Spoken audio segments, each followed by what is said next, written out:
Borderlands 3 has an insane amount of legendary weapons, shields, grenades, class mods, and artifacts. And while that might seem like a good thing on paper, more legendaries equals more build diversity equals more ways to play equals more fun. In theory, it is quite possibly this game's biggest problem. Even if not directly, it is the cause of a large majority of issues in this game. Hey everyone, I'm Constant Canadian, and this is More Legendaries does not equal more better. If you enjoy this video, be sure to leave a like and subscribe as it really helps out the channel. The most obvious problem that having almost 400 legendaries causes in Borderlands 3 is the very uneven balance in the game. It is no secret that Gearbox spent a long time after the initial launch of Borderlands 3 rebalancing their weapons and skills, buffing and nerfing a handful of items every single week with hotfixes. This made balance not only incredibly inconsistent, but also very uneven, with some weapons like the Free Radical or the Plasma Coil being insanely overpowered, and other weapons like the Dictator or the Boring Gun being almost completely useless and dealing next to no damage. This is even more prevalent with the legendary class mods and artifacts, with only 2 or 3 of each being used, and the remainder being vendor fodder. This is something that's bound to happen when there are so many legendaries in one game, and I get that, but if there had been even half as many legendaries in Borderlands 3, then it would have been leagues easier to fix the balance of this game, even with the constantly shifting endgame scaling.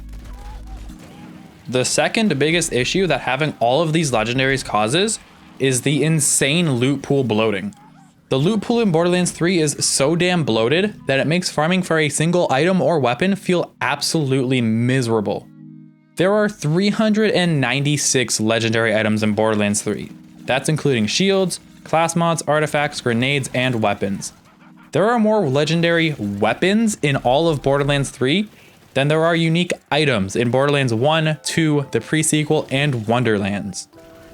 These weapons have to drop from somewhere. However, there are certainly not 396 dedicated drop sources in Borderlands 3, which means that a very large majority of the drop sources in this game have not just 1 or 2 drops, but upwards of 3, 4, or even 5 separate drops. Take for example, Agonizer 9000, a story boss that has not 4, not 5, not 6, but 7 different drops. Or Hot Carl, who has 4 separate dedicated drops. It's at the point where farming has become a troll fest, as anytime I get a legendary to drop, it always seems to be the legendary I am not farming for. It is no surprise that loot pool bloating became a pretty big topic of conversation with the launch of Borderlands 3.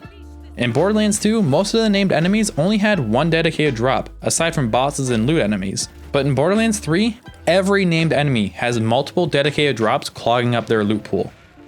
Luckily, this issue wasn't as prevalent in the multiple DLCs, and surprise surprise, farming for gear in the DLC feels so much better than farming for base game gear. It's just simple math really. If there is more dedicated drops than there are sources for those drops, you end up with a crazy over-bloated loot pool. This loot pool bloating becomes even more of a problem when considering the sheer amount of variation that each weapon can have.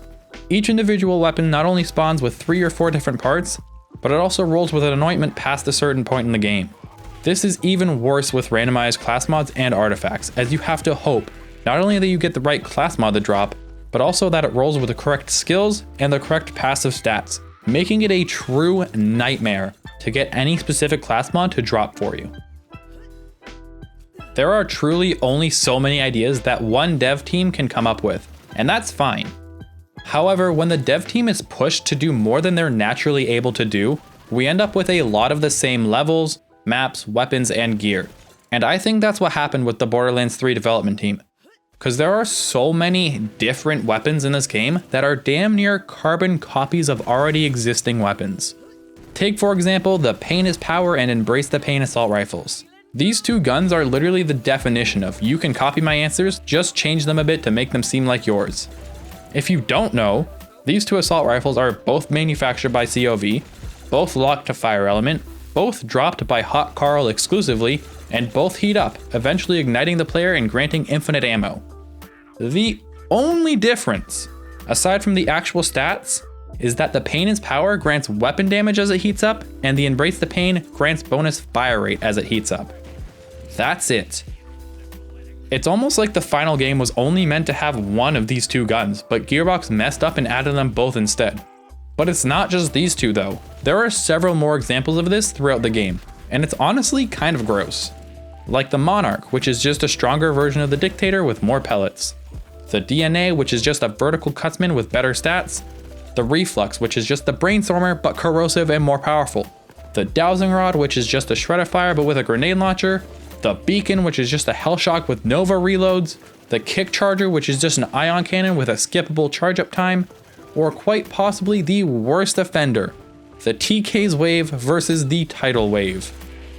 These two guns are the exact same guns. The Tidal Wave is just the TK's Wave with more projectiles, which in any other Borderlands games would have just been a prefix change. It is so irritating that we have all these weapons and items clogging up the loot pool when at least 10% of them are just repeats, copycats. It's very difficult to keep track of all of these legendaries. Even the most elite of players cannot remember all 396. This leads to a lot of legendaries just being straight up forgotten about. I recently did an entire video about the forgotten weapons of Borderlands 3, and if there's one thing I got from the comments section of that video, it's the fact that there are so many more forgotten weapons in this game. Like seriously, think about it. When was the last time you even thought about the breeder pistol? Or the two COV assault rifles I mentioned earlier? You've probably already forgotten about them. This is a huge issue caused by the insane number of legendaries in Borderlands 3.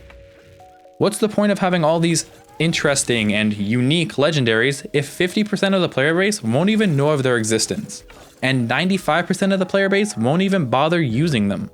It is honestly just a wasted effort having all of these legendary weapons in Borderlands 3 just to gather dust. Especially considering that the excess of legendary weapons is a big reason for Borderlands 3 not having any pearlescent, effervescent, or seraph weapons. Borderlands 3 undoubtedly has too many legendaries for its own good. If Borderlands 4 is going to be great loot-wise, we need the legendaries toned back massively, or we're going to have the exact same problems all over again. Thank you all so much for watching, and have a fantastic day.